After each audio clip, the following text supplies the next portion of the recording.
show you that's not clever. See no fights will last forever. They are fleeting like the weather. And we will stand our ground while you were singing drown.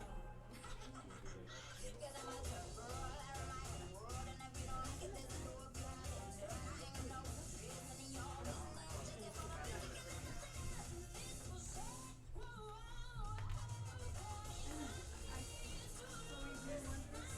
I want a little bit of this.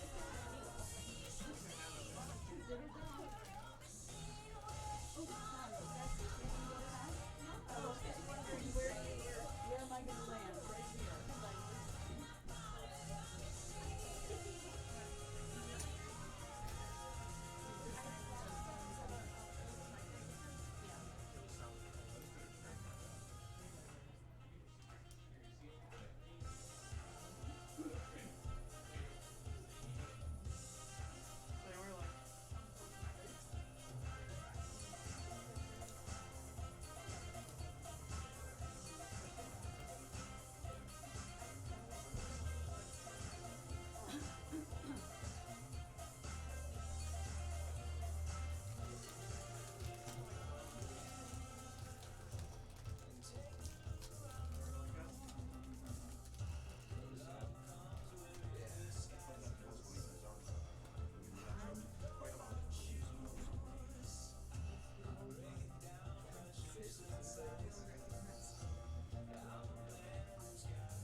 We're saving seats for yeah. It's nice town. Yeah, so we got 4 people, Matt and 3 girls. Behind. They can just, yeah, we can just fill in.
Things are trying to take one day.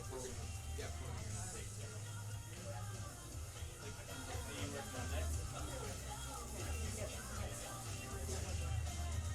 Oh yeah.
Alright, hello and welcome to Improv Boston, everybody. Our show is going to be beginning in just a few minutes. Please take the time to silence all cell phones and electronic devices. In the event of an emergency, there are 3 merch exits from this theater. 2 located to your left and 1 to your right. That's the door you came in. At any point of the show, you may get up, go through that door that you came in, and go visit the bar or bathroom. There is no intermission to the show, so thank you very much and enjoy your night.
welcome to the stage your host. You've seen him on Last Comic Standing, Dan Crow.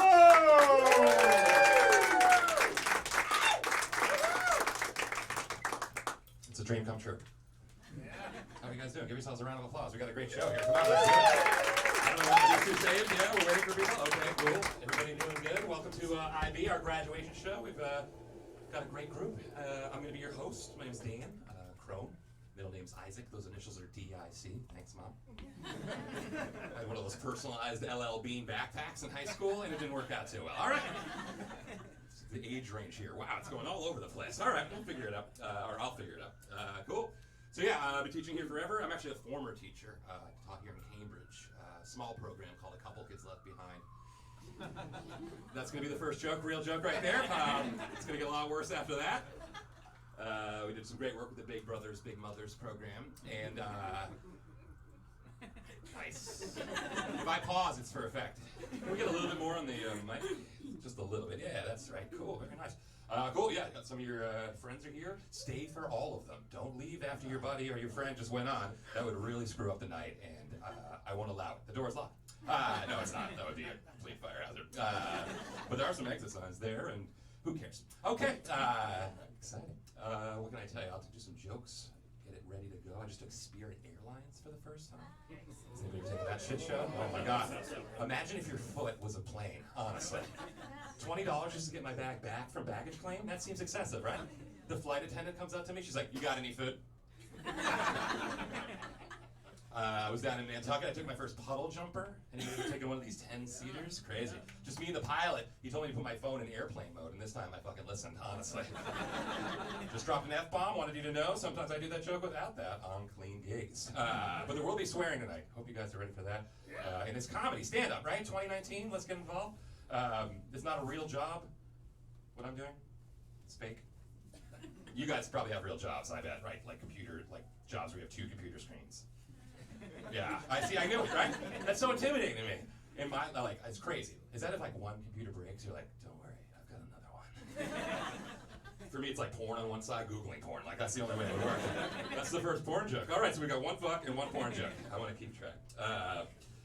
Yeah, I just don't relate to how people make a living or why you deserve the money that you make and the position that you have. I just don't get that anymore. I've been a comedian forever. I'm not bragging. It's just my ignorance. I just don't get it. You show up for work. Couple meetings, fill in a spreadsheet, I don't know, a couple phone calls, $75,000 a year, doesn't make any sense to me. In my job, I tell jokes for 10 minutes, I get half off chicken fingers. That's something I can relate to. Does anybody work from home? Another bullshit thing I don't understand. Oh, you work from home so you sell vape cartridges? Awesome.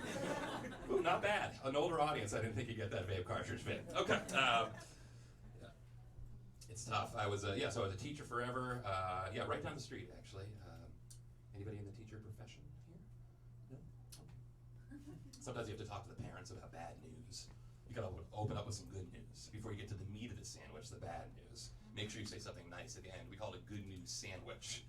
I'm like, your son, he finished all his homework, but he stabbed me. I'm okay. Come on in, show's just started. Don't look at them. Keep your eyes on the prize. Let's focus. Also, front row, no arms crossed. So that's right. It's a defensive posture. It's like a fuck you to everybody performing. I know you don't mean that. And make sure your foot isn't on the stage because you're not in show business. All right. Couple of things. I'm going at Mach 5 right now. Cool. So yeah. Oh, right. The puddle jumper. It was crazy. You're just waiting. See how I backtracked on that? That's fun. You're just waiting for the whole safety routine like a normal flight. It's very different when it's just you and the pilot. It's just him doing this. All right, here's the deal. If we go down, my bad. I'm tall, I don't fit in those planes. Super tall, stupid tall is what they say. I don't know if you know what stupid tall means. It means I'm not in the NBA. That's it. Have you ever seen a tall person fall before? It's distracting. A scene, an ordeal, yeah. Yeah, I fell the other day. It took me 90 seconds, I swear. Short people, you have it so easy. It's boom, I'm down, instant, right? Tall people, we fall in threes. It's crazy. It's bump, bump, bump. Picture a triangle falling down the stairs. It's elbows and knees. I'm taking everybody out. Short people, you're just hotter because there's less of you. Did I piss any short people off? I'm sorry, I can't see you. You're invisible to me. I'm more likely to walk into a fire hydrant, but at least I don't look like a fire hydrant. That's a tough one to pull off, but I like your one laugh. If I could dissect that laugh into 10 laughs, I'd be very happy with that. I did it the other night, it killed. Okay, cool. So yeah, I live in Somerville, pretty close. I live behind a Dunkin' Donuts. I'm not bragging. So the rats in my neighborhood have a little bit of an attitude problem. You know these city rats, right? They're so big, they're not even afraid of us anymore. I'm like, is that a rat or a long-lost college friend of mine? Like, I don't know the difference, right? Coming home late the other night, almost like I disrupted these two rats' conversation midway, where they were like, I know the garbage is really good over by... Anyway, the garbage is really good. That's not how this works. You're supposed to flip. I live alone, because I'm doing pretty good. I'll take 20% on that. Here's something I do that's weird. Like when I'm leaving my apartment, I see shady characters on my street, so I yell into my apartment at people that aren't there to show them that I live with people. This is dementia, right? I'm not talking about coming home saying, I'm home. I'm talking about leaving my apartment like, get your own damn tampons.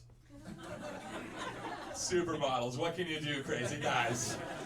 I'm crazy paranoid. I didn't last 10 seconds in that movie, Get Out. I walked in the theater, the title came on the screen, I took off. But that joke still works, but it's like on video now, and I gotta stop doing it. Okay, video, it's on. Okay, let's just forget I even said. What else can I tell you? I have obsessive compulsive disorder. Anybody else? OCD, it's tough. It's tough. I don't agree with the disorder, though. It's all order. Total order. Everything is in order. I'm obsessed with it. It's a compulsion, but I don't think it's OCD. All right, nice, Cambridge. All right. They say the three things that people with OCD do. I don't agree with this. Is that we repeatedly lock the doors. That's safety. Wash our hands. That's germs. And count stuff. That's just fun. 33 people here right now. I counted. I do weird things. Like before I leave the house, I have to touch myself. And better I do it indoors than outside. All right. A couple more things and we'll get this thing going. What else can I tell you? I was in LA recently. My brother's out there. My brother's a successful gay lawyer. I'm a struggling straight comedian. Who do you think my parents love more? There's no answer. It's a riddle. But anyway. How gay is my brother? One time he went to the emergency room because he had glitter in his eye. I'm not making that up. That actually happened. That's a bad injury for him. Here's mine. When I was a kid, I got my head stuck in the revolving doors of the Museum of Science. I can't make that up. Why would I want to? Between the stationary part and the revolving part, I don't know what happened. I must have been going in head first, like, come on, guys, let's go! All my friends were pissed they couldn't get in the museum. They used the regular entrance, like, Jesus Christ, Stan, it's always something with this kid. That's why I fucking hate science. I met my brother's boyfriend for the first time. He's Filipino. My brother's Jewish, so their kids are going to be adopted. Nice, you got it. They're men. They can't have children. That's not homophobic. That is science. I do like science. I share a Netflix account with my mom and my brother, so our queue is all fucked up. It's called a list now. I should update that joke. Okay. Yeah, my mom, she just got her pot card, which is pretty fun. I was driving her to the dispensary. 25 years ago, she pulled me at a Mike Lanzana's party because they had a joint there. Now I'm driving her to the dispensary. Isn't it funny how life goes full circle like that? I got a free eighth for referral. Some of the older people laughed on that, and I'm really happy about it. All right, good. Yeah, that's my mom. She's great. She's always giving me trinkets from my past whenever I visit her. I don't know if you do this with your kids or folks. Yeah, like with each visit, she's slowly siphoning all my old possessions to me. Like the dishes I used when I was 2. Like, why would I need those, right? She's trying to give me framed baby pictures of me. Where am I supposed to put those in my apartment? How awkward is that with company? Here's me in 4th grade. Here's me in 5th. And 5th again, I get held back. I was a dumb kid growing up. I had a learning disability. They give you testing accommodations, extra time on the test. Yeah, that's great. There's nothing worse than not knowing the answer for extra time. I'm sitting there like a moron. Sometimes I give me my own room I can go into with my no thoughts. Oh, I'm sure I'll finish the test in there. Teachers used to say I had my head in the clouds. Little they know, that's where we'd be storing all our information. All right, that's as good as it's going to get. Give yourselves a round of applause. We have a great show. Please do not leave. No heckling. You can do that just saving for me. These guys have been working real hard on their sets, and what we do is we have something called the bullet. The bullet is the first spot.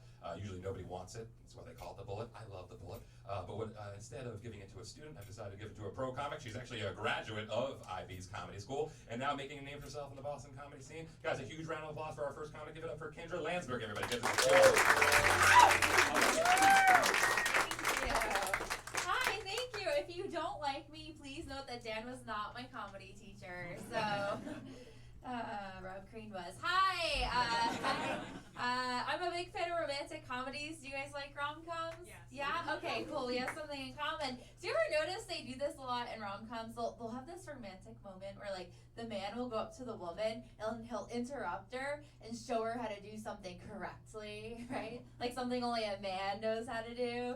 And then they have this moment where they look at each other and they like almost kiss, but they don't because like she gets butterflies and he gets a boner. So they're like, and they break it up. You know exactly what I'm talking about. Like the scene usually goes like this. Like he'll go up to her and be like, oh no, this is how you use that hammer. Or like, this is how you play golf. Or this is how you shut the fuck up. Or you know, like something only a man knows how to do. He shows her. It's so cute.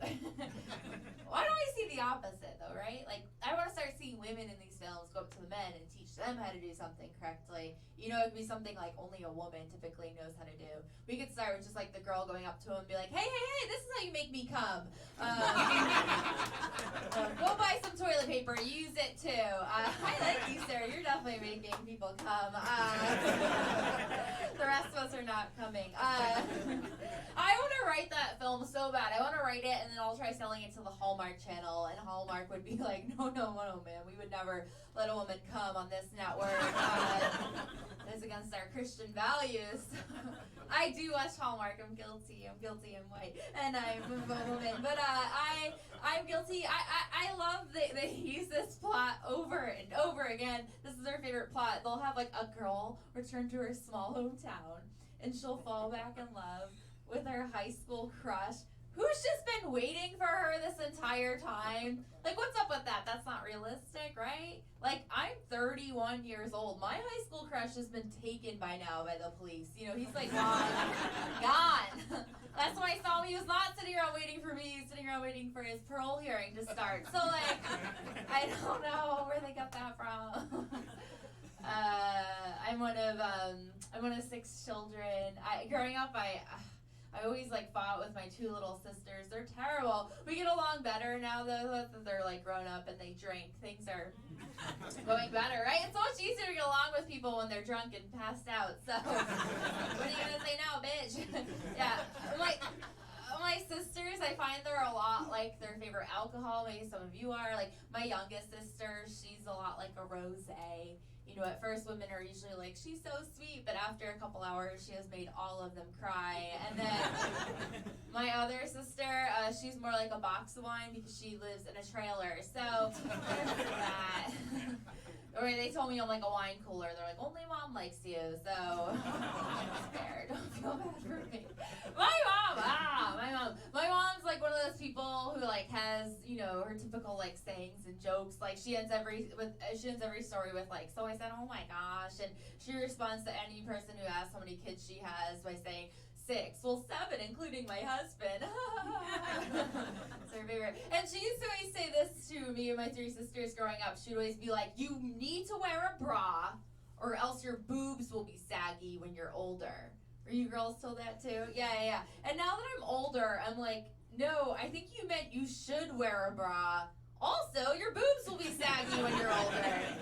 Right? Like, I've been wearing this thing for over 20 years. I mean, I've changed it, been washed it, but like, and they're sagging. But my mom swears to God that her boobs sag because she didn't wear a bra growing up. I'm like, no, I think it's because you let 6 kids suck on them, right? I mean, 7, including your husband. But I've been working on that for a week now. See, that's called open mics. That's a note for them. Did you guys write that? Okay, never mind. That was condescending. You fucking bitch, Kendra. Okay, but my boobs are sagging, which I guess it's like kind of nice because now they're sagging and it's like covering my 3rd nipple. I know, I have a 3rd nipple. It's weird. My mom has one too, which is weird because we look nothing alike except when we're cold. But it's like covering it. I don't know. At this point, I'm just like wearing a bra to like trick people into thinking my boobs aren't sagging. Like, I wish they made bras to lift up other parts of me, you know, like my eyelids or my self-esteem. I just like want them to work on that. That was sad. Okay, my mom would say this though. She would also say, there's no greater feeling than taking off your bra at the end of the day. And she was right about that. She was so right about that. There isn't a greater feeling than like taking out the wire from your left tit. But like I've had many unsatisfying sexual experiences where afterwards the guy was like, "So how was it?" And I'm like, "Well, you did take off my bra in the beginning." And that felt pretty nice. So good job. I've never been married before. I have been proposed to a few times though by friends who've needed green cards. Thank you. International cashier. I've been offered serious money for my hand in marriage. Like I had 2 Chinese friends who both offered me $25,000 if I would marry them so they could get their green cards. And I was like, finally someone values my masters. Thank you. I said no though. My little sister though, she's friends with a lot of Irish people here, and a couple of them offered her $8,000 if she would marry them. Yeah. She asked me what she should do. I was like, don't settle for this carpenter when you can get yourself an engineer. Like, come to my friend sweetie. And then they met her and they're like, oh, she's terrible. I'll say this before I get up here. I have a boyfriend now. He got hernia surgery a few months ago, and part of the recovery process was for him to take stool softeners. So he sent me to the pharmacy to get the stool softeners because our romance died years ago. So I'm at the pharmacy for him. I'm like looking around. I have no idea what I'm looking for because I drink coffee, and none of you laugh. So no one drinks coffee and then shits afterwards in this audience. Good to know. Anyway, so I decided I was gonna send him a text message, like ask him what's up. So I go to send him a message. The thing is, I messed up. I accidentally sent it to his mom. So here's the message his mom received. I was like, hey, which stool softeners do you want? Okay, weird enough. But to be funny, I had included a photo of all the lube at CVS. If you don't know why that's funny, that's a cute little way for me to suggest I soften my boyfriend's stools with some butt stuff. So it was such a cute sex, but not so cute for his mom, who had just simply asked me how her son was doing, and I pretty much wrote her back being like, he's good enough to be pegged. I was so mortified when I realized what I did, mostly because she wrote me right back saying, see if you can get 2 for 1, it's Hanukkah, and I don't know what that means, so I'm not Jewish, and so I run home, and I walk in the door, and my boyfriend's like, what's wrong? Also, like, where's the stool softeners? And I was like, I forgot, but I think I have a story that's gonna make you shit yourself, so, alright, that's my time, I gotta get out of here, but have a nice show, thank you! Kinder Landberg, everybody. Take a class, and you will end up going first on the graduation show of a class you're not on. All right, very good. How you guys doing? We got the class ready, you guys? Let's get some energy in the room. All right, how many big hand for Owen Kane, everybody? How many big hand for Owen? It is very nice to be here representing the guy you date when your parents aren't racist. They just didn't really approve of Bernie's policies. My girlfriend's parents are here. They said they weren't coming. I probably shouldn't do most of these jokes, but I don't have enough jokes to fill the time. I train emotional support animals, or I would. I'm terrible with dogs, so I really just taught a parrot how to say you're valid.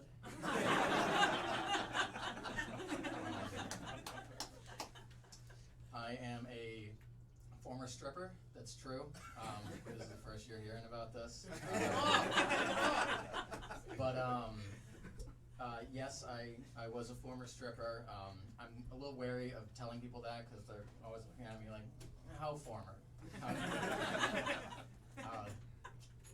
But yes, I was a stripper. I was the only straight guy at a predominantly gay club.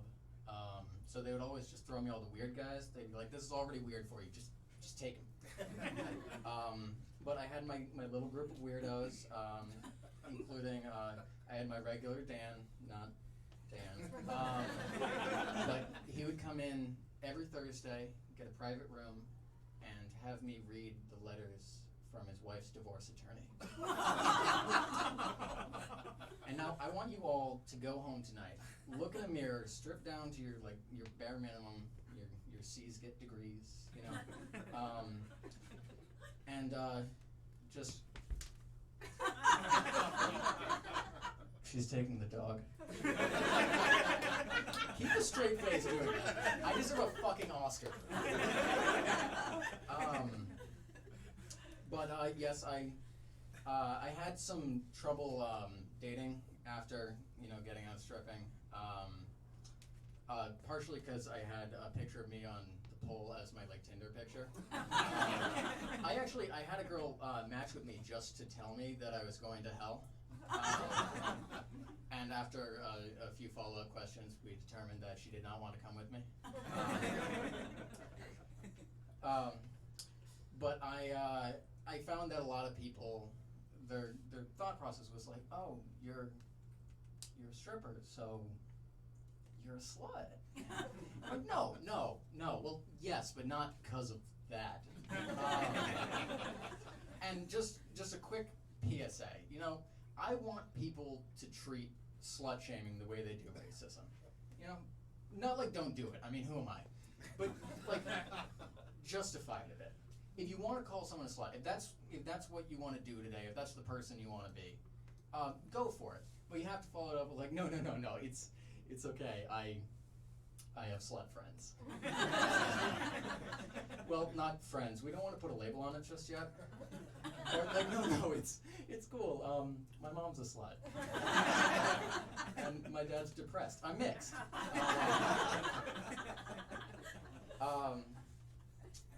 Let's see, what's going on? I got engaged. Thank you. It didn't work out, but I still appreciate that. I was engaged for 4 days, still counts. And to Warren, one of my fellow comics that got engaged Saturday. Congrats so far. But yeah, what happened was, okay, so for the purpose of the story, we'll call her Katie, because that's her name and I didn't invite her to this.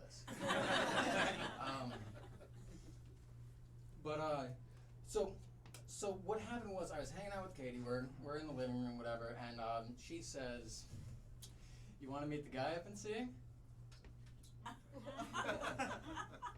And how do you say no to that? So she's like, "Yeah, he's right outside. Come on. Welcome." So I don't know what's going to happen here. I don't know if I'm about to be in a fight. I don't know like how I'm supposed to be feeling going into this. But I walk outside, and this guy looks terrified, just absolutely shaking. You know? And I say, "Are you okay?" He's like, "Hey, I don't really know how much Katie's told you about me, and I know a lot of people jump to conclusions. They make a lot of assumptions when they find out I use meth." And I said, "It's very nice to meet you. I'm Owen." And he said, "But it's not like that. It's not like that. I'm not one of those like go buy like a light bulb from the corner store and smoke meth under a bridge types. Like I'm not like that. I only use meth situationally.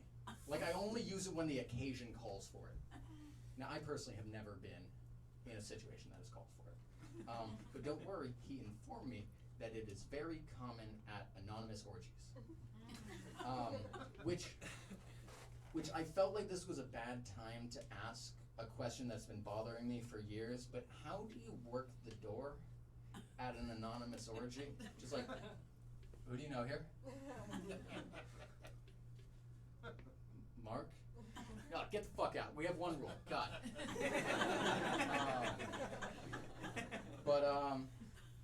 Yeah, so what had happened was he tells me that this is classy, upscale meth use. And I said, well, as long as you're using one of those twisted, eco-friendly light bulbs, we're good here. So she had asked me if I wanted an open relationship. And I said no. And she asked this guy. And he said yes. So she said, well, we can date. And we could still hook up. And I said, well, no. I was only dating you to make my parents mad.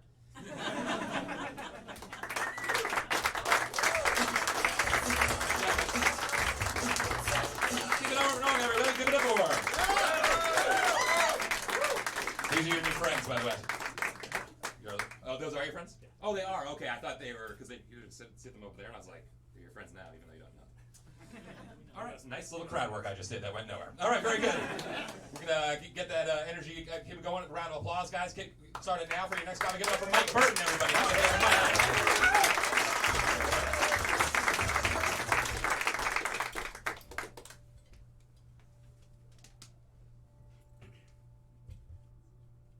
In high school, I was a natural at getting people to laugh. All I had to do was ask a girl to prom. I got more laughs than Seinfeld. But that's all in the past. I've been with someone now 15 years, happily not married, and she never laughs at me. Except when I propose. Or take off my pants. She says, I like you, but I don't want to have kids with you. A boy would get your penis. And a girl would get you as a father. I feel sexy now.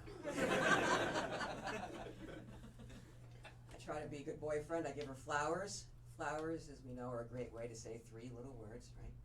I fucked up. Without having to actually say, sorry, I fucked up. I try to be proactive. When I can, I'll give her flowers before I fuck up. Like each February. February 10th is her birthday. Or is it the 11th? It's been 15 years. That one never sticks. I don't know. I don't know why. I know my own birthday just fine. I was there. Also, there's Valentine's Day in February, which I hate. It's a fake holiday. So between the birthday I forget and the holiday I wish didn't exist, February is just a month of hell. I'll just start buying her flowers in the first and keep going straight on through St. Patrick's Day. I was on the T the other day, and this woman, she brings in this little dog, and everybody has to pet this dog. And it got me thinking, I wish I was a dog. People might actually like me. Also, I could take a dump in broad daylight on rich people's yards. Not my problem. I'd be like, hey, you with the leash and the sandwich bags, hey, you missed a dropping. There you go, you got it. Oh, whoops, I pooped again. Stop feeding me from the table. Oh, hey there, pretty lady. Oh, I know, aren't I cute? When you're a dog, women come up to you. You're so cute. I want to take you home. I can tell you with confidence, as a human, I've heard those words never. And never will unless I want to pay someone good money. Not for sex, just to say, I want to take you home. And I might do that. That's like a bucket list thing for me. So. Also, dogs, they can lick their balls. I can't do that. My girlfriend won't do it because I forget her birthday. The ultimate cool thing, if I was a dog, there would be a position named after the style of the way that I have sex. I don't have that right now. I'm not a missionary. I'm not a cowgirl. I'm just a white Jewish boy in his late 30s. There is no name for that style. It can't have a name if it never happens. So, I've invented my own position. And I'm going to show it to you. It looks like this because I'm praying. God, I hope it happens tonight. I call it praying Jew.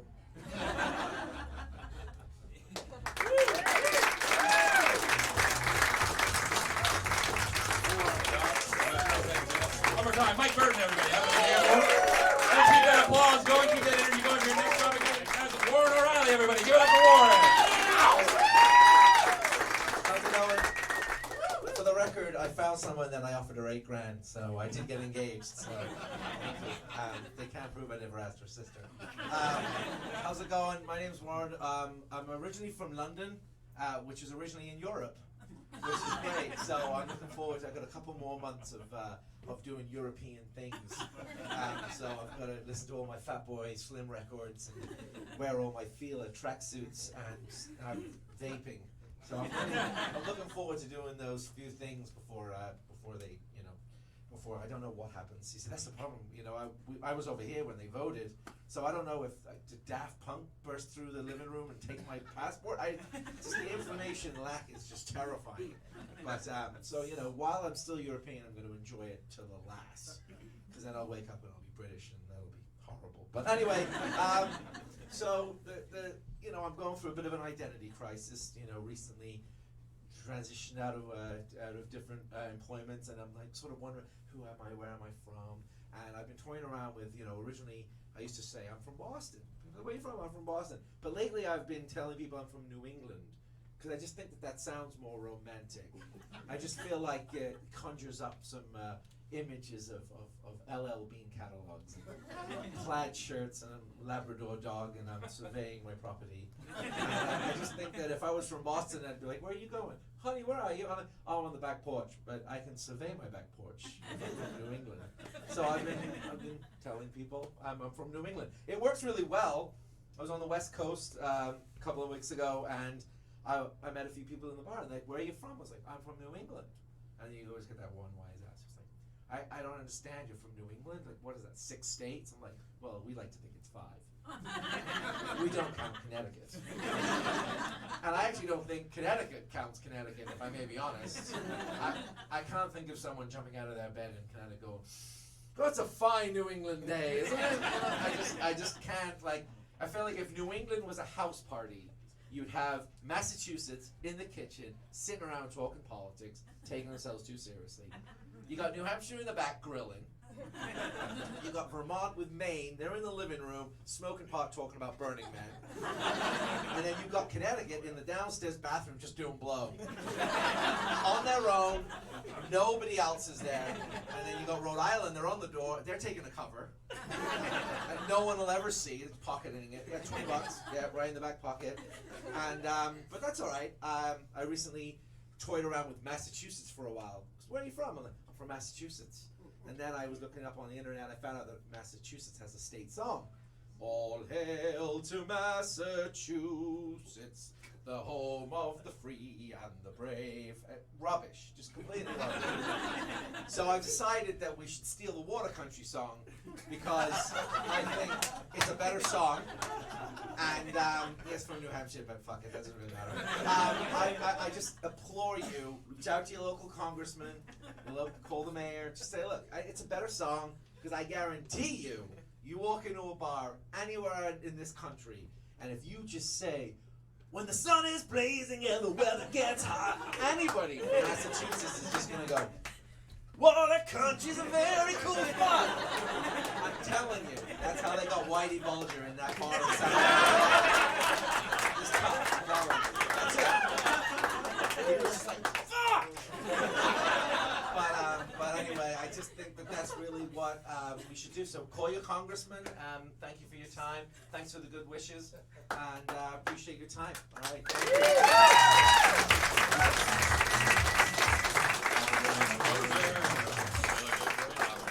One more time for Warren, guys. Give it up for him. Again, keep that energy moving for your next comic. Have a hand for Amy Rubin, everybody. Give it up for Amy.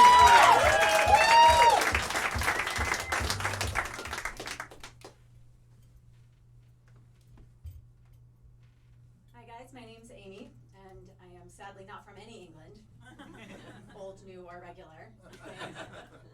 I'm from Florida. You can boo if usually people boo there. We have a Floridian in the house. I still, whenever I tell people that I'm from Florida, I usually get the same response, which is, my grandparents lived there. It's a fabulous conversation starter. But I love Florida. I still have a lot of affection for my home swamp. Land is a little bit of a stretch, yeah. But honestly, I really do love it, and so that's part of why it has a lot of power to disappoint me. For example, by voting for Donald Trump in the 2016 election. Yeah, thank you. And I cope with it in healthy ways, or at least I try to.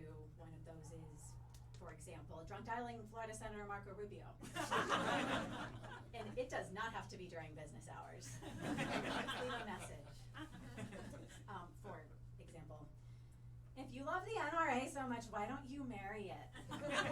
My name is Amy and I approve this message.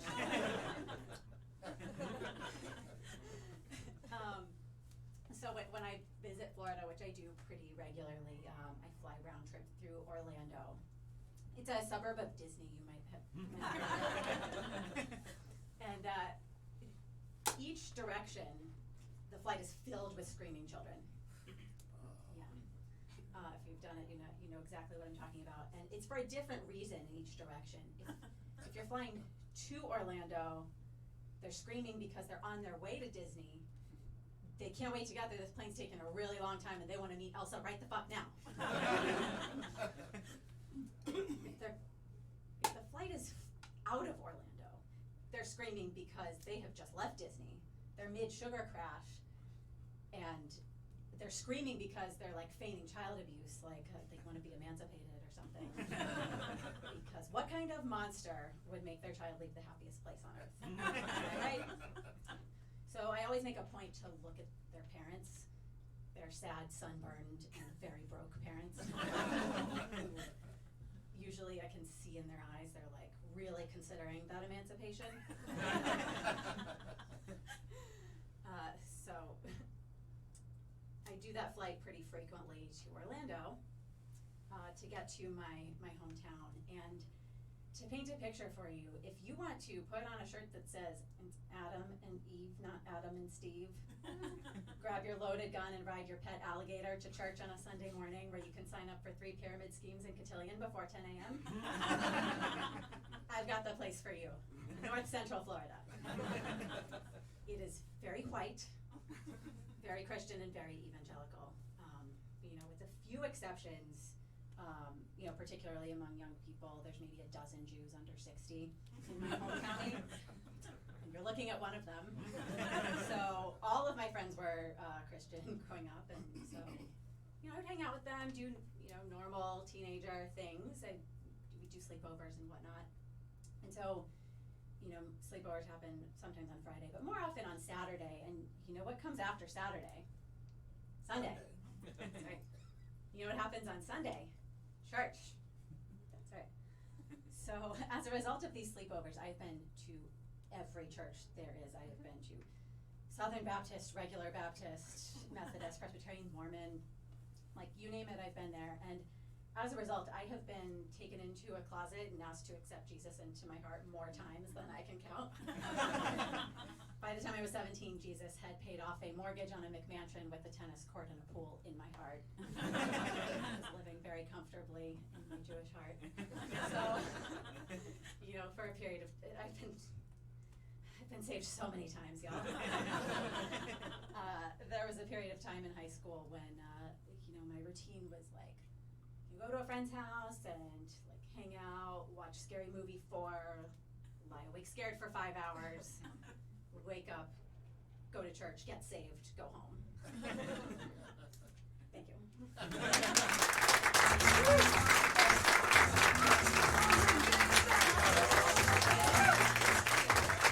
more time, give it up for Amy, everybody. Give it up for her. Please welcome your next time to give it up for Kurt and Echo, everybody. How we doing, everybody? How we doing?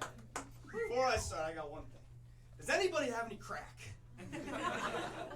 All right. I'm just fucking with you guys. One kid in the front row was like, whoa. All right, so it's been a big year for me so far, guys. I left my job in February to change careers. Yeah. So, thank you. So I was in tech consulting. Bullshit, not fun. Looking for a more rewarding career path, so I'm trying out my hand in the classroom. Yeah, but in the meantime, I've been paying my bills with the highly touted position of Starbucks barista. Yeah. There are some perks. Thank you. I did not expect that much applause. So there are some perks of working at Starbucks. You do get free drinks. You do get flexible hours. And you even get to spit in people's drinks if you don't like it. So, one amazing thing I've learned, well, it's amazing maybe, is my favorite part of the job has been taking out the trash. Because you get to go outside. How many jobs you get to go outside? I've also realized that if you're favorite part of the job is taking out the trash, it might not be such a good job. Just my thought. Let's see. An amazing thing did happen to me today. A customer told me my hair looks beautiful. Yes, keep the applause going. I like the positivity. Come on. I didn't know whether to say thank you to this customer or to stop fishing for compliments from Starbucks customers. The craziest thing that's happened to me on the job was when a customer came in. Here I was at the register. I said, "Hey, how are you doing?" He goes, "Pretty good, now that I've got my heroin." Literally, this happened. I started laughing. I didn't know what to do. I was cracking up. He goes, "That's not funny." I said, "All right, buddy, enough is enough. Take it next door to Dunkin' Donuts." All right, so another thing about me, I'm a big fan of electronic music. Okay, EDM, yeah. The problem with EDM is when you tell people you're a big fan of this type of music, you might as well be saying, "I start every morning with a drug sandwich." I'll always go on to explain. No, I really prefer electronic music, okay? That's real music. Electronic dance music is where there's the partying and the craziness. They'll just look at me and go, "How high are you right now?"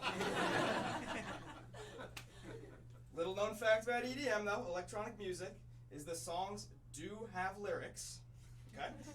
They just heavily feature the word bzzz.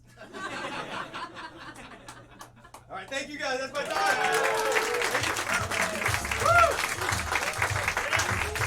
There we go. Come back to the show. Good job. Okay. Give it up for Trevor, guys. Keep that energy going. Next comic, Adam Naiman, everybody. Have a big hand for Adam. Give it up for him.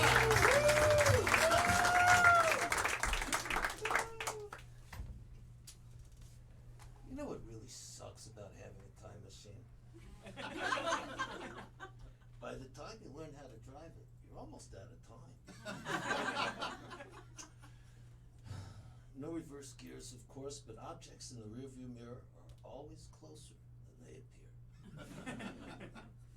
Some people study human intelligence. I don't know where they find enough to stay busy. Me, I study human idiocy.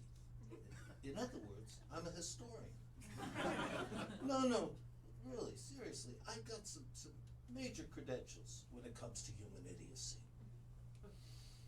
About 40 years ago, I turned down Yale and Princeton, came up here, dropped out of Harvard to become an Ivy League drug lord. I took a golden ticket to anywhere, straight to the Billerica House of Corrections. That means I'm either one of the dumbest smart guys in the world, or the planet's second most brilliant idiot. I don't know which one is less of a distinction. Now that's not humble bragging. Okay, maybe a little, maybe a lot. But anyone that's not willing to acknowledge their own idiocy first is a total idiot. Fortunately, now I'm just a recovering idiot. I had a lot of reasons for dropping out of Harvard. It takes a lot of reasons to do something that stupid. It took almost 40 years for me to find a perfectly good reason for dropping out of Harvard. I already knew how to be a royal asshole when I got there. I didn't need to get any better at it. What I needed was to get the royal shit kicked out of me. Twice! I still know how to be a royal asshole. I just, it's kind of like riding a bike. But I know better, mostly. I'd be pretty miserable about being such an idiot if I didn't have such good company. The very dumb things that very smart people can do would make a village idiot blush. Exhibit A, artificial intelligence. Anybody here working on that? No? We've got the very best brains in the world. None of us, evidently. The very best brains in the world, working non-stop, trying to make machines smarter than they are. This has got to be the most dumbass thing humans have ever tried to do. And there's been some competition. Right now, we have machines that are dumber than us. Dumber than us is really dumb. So of course we can't wait for AI to get smarter. Pretty soon, we're gonna have machines that are about as smart as us, but think they're a lot smarter. Yeah, that's a good time. But then things get serious. When the next major recession comes, the corporations will rush to phase in all the new smart bots while they lay us off, plunging the world into a global, massive global depression that no one knows how to get out of. That's the good news. No, really. Nothing cuts CO2 emissions faster than a massive global depression. It's just what the doctor ordered. You can always print more money. You can't exactly print another planet. But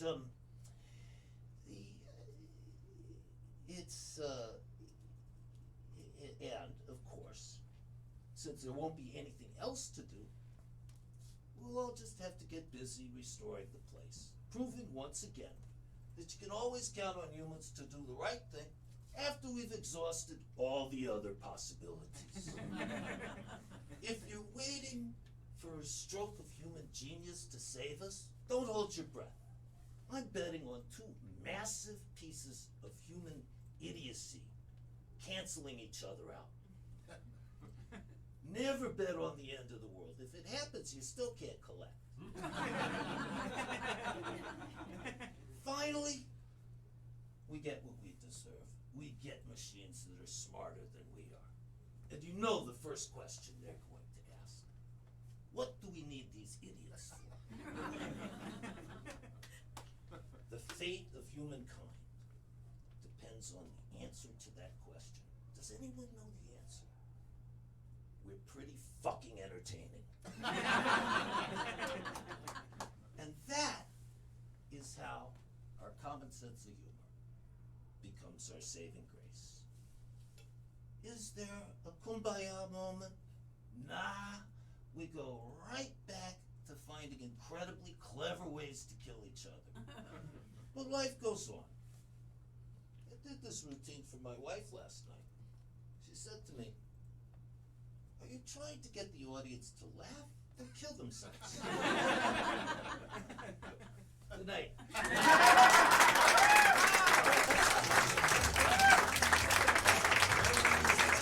One more time, guys. Give it up for Adam, guys. We'll keep that going for your next time. Give it up for Thomas Burke, everybody. Have a hand on Thomas.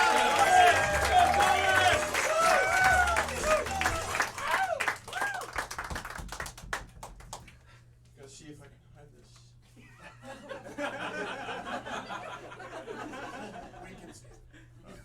Hello, how is everyone tonight? This is my first open mic. And that's my 5th time using that line. A little mercy goes a long way. So I'm a high schooler. I go to Newton North High School. And at my school we have a rule that you can't wear hats because it makes people uncomfortable. But you know what makes me uncomfortable? Is the kid that can still wear a trench coat in the corner.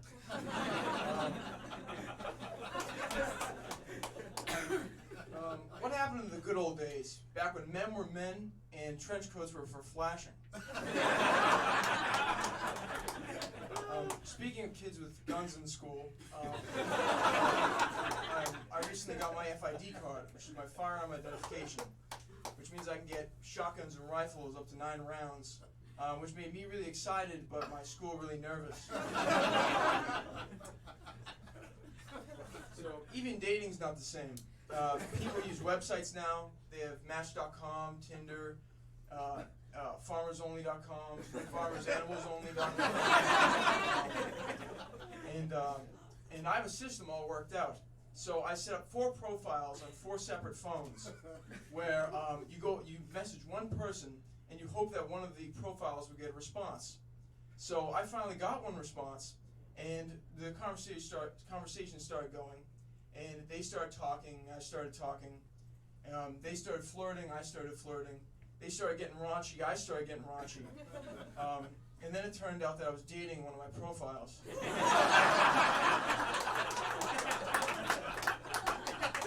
So, I'm a worldly person. I've been to Newton, Weston, Cambridge, even as far as Dorchester. As young as 9 years old, I'd take the subway, and to my parents' dismay, I'd find my way home. I remember going through Dorchester with my dad in his Jeep, and we would go through the street, and I'd point out all the different gangs along every street corner. And my dad would turn to me and say, "Those are bus stops."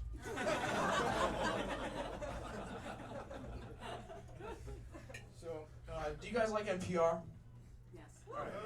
All right. So, hello, I'm Deborah Walter Smitterman, and today we're in the streets of Boston, talking to the common man, the everyman, the working man.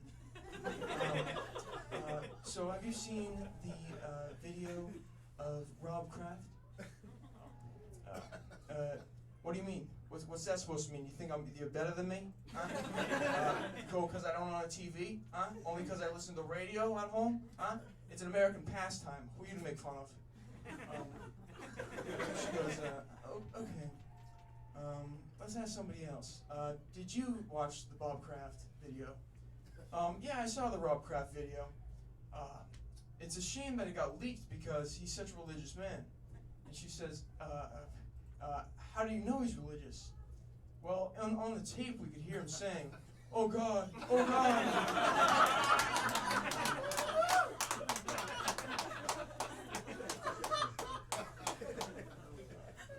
So I'm young, and my dad likes to sign me up for things and push me out of my comfort zone.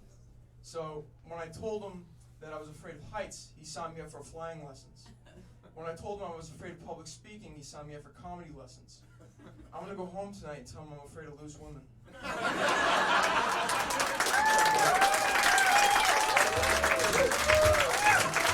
Thomas Burke, everybody. Got his whole life ahead of him. Insanely jealous. All right, 2 more comics. How you guys doing? Your penultimate performer. That's second to last and last, right? I learned that the other night from another comic, and I'm bragging. And I brought the show to a screeching halt with this. All right, that's right. Guys, a huge round of applause for your next guy. Guys, give it up for Yay Tay, everybody. Give it up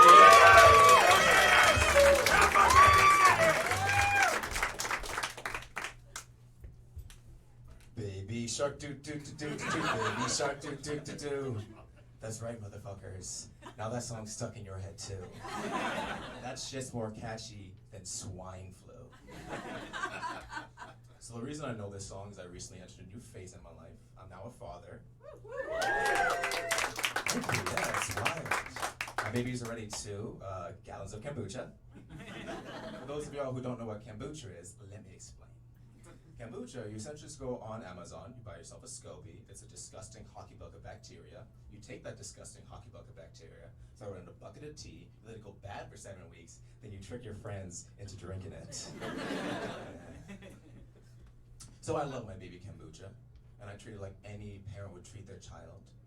I sing to it, I play a baby Einstein. I've even named my child.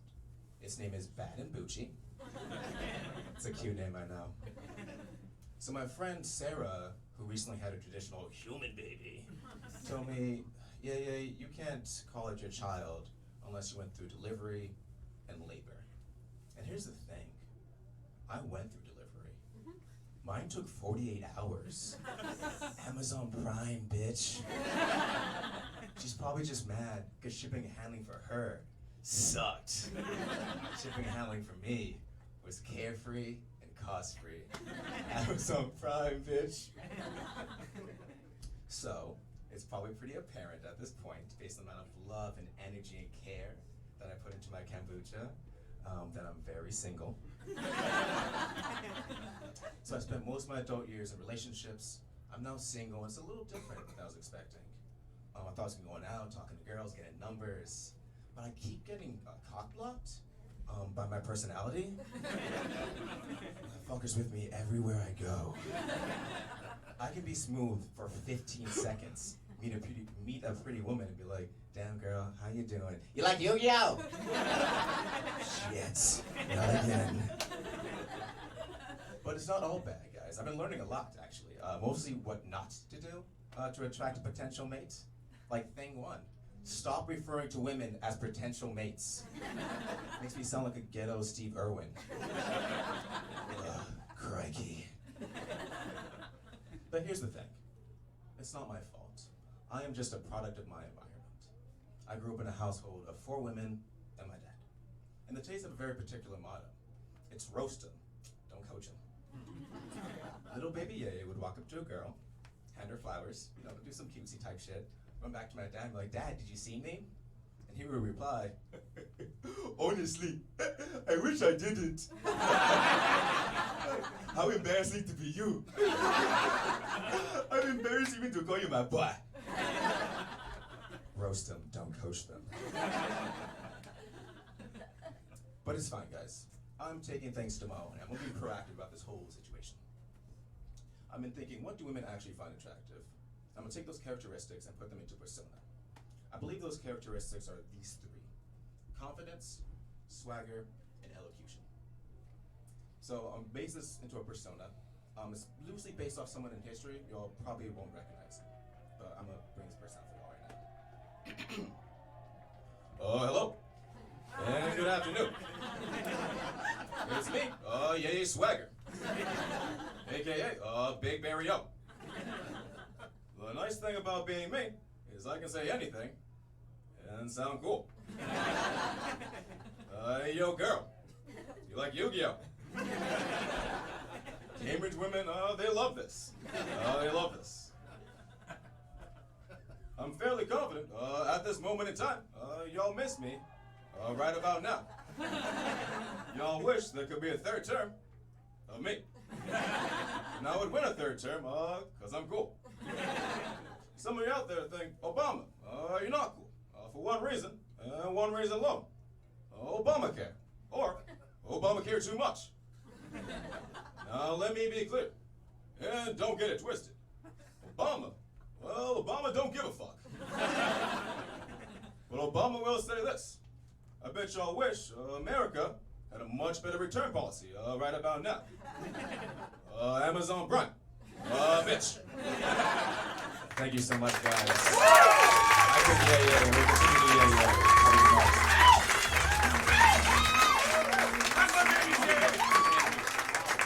One more time, yeah, you guys. Give it up for him. Give it up for your final comic, guys. Give it up for Brett Lavelle, everybody. Have a big hand for Brett. Give it up for him. How y'all doing? My name's Brett. I'm a police sergeant. I've been a police officer for 20 years, thank you very much. I've pretty much been there, done that, I've seen it all. Now I know what you're all thinking. I just told you what I did for work, and you're all looking at me going, this guy looks like Paul Blart, Mall Cop. I get it all the time, Now let me ask you, why would you ever tell someone, or think telling someone that they look like Paul Blart, Mall Cop is actually a compliment? I assure you it is not. Like for instance, a guy come running up to me and goes, hey buddy, you know you look like Paul Blart, the mall cop? I thought to myself, well, what I heard was, hey buddy, you look like a middle-aged fat fuck. And I knew the guy wasn't from Boston, because if he was, he would have just come right out with it. He would have been like, hey pal, you know you look like a meatball sub? But I was clearing a call last week. This portly woman, a big girl, come running up to me. And she's like, officer, officer. And my first instinct was to run, because that's what I normally want to do when people try to flag me down and I'm working. So she says, officer, do you know you look like Kevin James, the mall cop? And I said, well, thank you, ma'am. I get that all the time. I appreciate that. And I couldn't help but notice as you were marching up to me just now that you have an uncanny resemblance to Oprah. And she smiles, right? Because who doesn't want to be called Oprah, right? Oprah, you know, billionaire, media mogul of the world, Oprah. So she smiles, she's about to thank me, and I lean in real close and I say, but just so we're clear, I'm talking about fat Oprah. Now, you'll all notice I called her ma'am several times, and that's so when she goes to Boston Police Headquarters to complain about me calling her fat, I could tell my bosses I was polite about it. Well, we get complaints all the time, so it's not something I'm nervous about. Like, everyone complains about the police. Nobody wants to be told what to do, especially adults, right? So there's city workers that never get complaints, and that's the firefighters, right? I know. Everyone loves a firefighter. We love firefighters. We wave to them as we drive by the station houses, right? We bring them candy and food on the holidays. We pat their little polka dotted dogs. You know, I mean, if you like dogs, folks, we have dogs. You can come pat our dogs. They'll probably rip their arm right off. By all means. But no, so, and you never see like all these firefighters running towards a burning building, you know? And you'll never see like the homeowner out front. Oh, time out. You ain't coming in here. No. I want to see a warrant. Screw. Get out of here. No, that never happens. They let the firefighters right in the house. It's crazy. So firefighters. Sorry. You know, it's funny because police officers, we have to be proactive. We drive around, we look for crime, we have to be out there. The firefighters don't have to be proactive. They're not running around. They're not on the back of fire trucks looking for flames. You know, they're at the station houses. We give them beds, folks. They have beds, and we gave them kitchens. They have kitchens, and they eat until it's time to sleep, and then they sleep until it's time to eat. It's crazy, you know. And you know, I sound like I'm beating them up. I'm not. I'm just jealous. I wanted to be a firefighter. I tried out several times, and they denied me. And they told me I was overqualified because I had graduated high school. Do we have any Survivor fans here? Anyone watch the show Survivor on CBS? No? Well, I was on the show. I was on Survivor season 33, Millennials versus Gen X. I was on the Gen X tribe, which means I'm old. You know? And I went 37 out of 39 days. So if you know the show, it's pretty good. I should have won it. I have nightmares about it all the time. So I lost 36 pounds on the island in 37 days. I mean, that's like a pound a day. That's the best weight loss clinic you're ever going to find. I highly recommend it. Oprah should go on Survivor.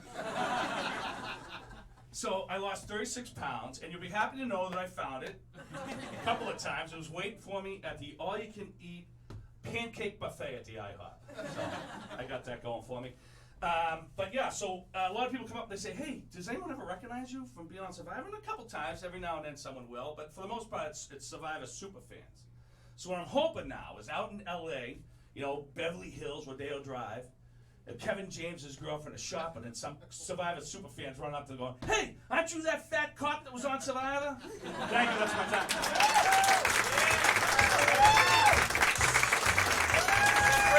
Guys, give it up for her. Thank you guys so much. One more round of applause for all the performers tonight. They were great. Big shout out to Noah in the booth. Give him a hand. Check us out, Improv Boston. We have classes all the time. I will be at Laugh Boston tomorrow night if you guys like comedy. And then Sunday, a big show at the Hideout Comedy. Really great place. Had to plug some shows for myself so I can get something out of this. Again, thank you guys so much. And we'll see you guys then. Take care.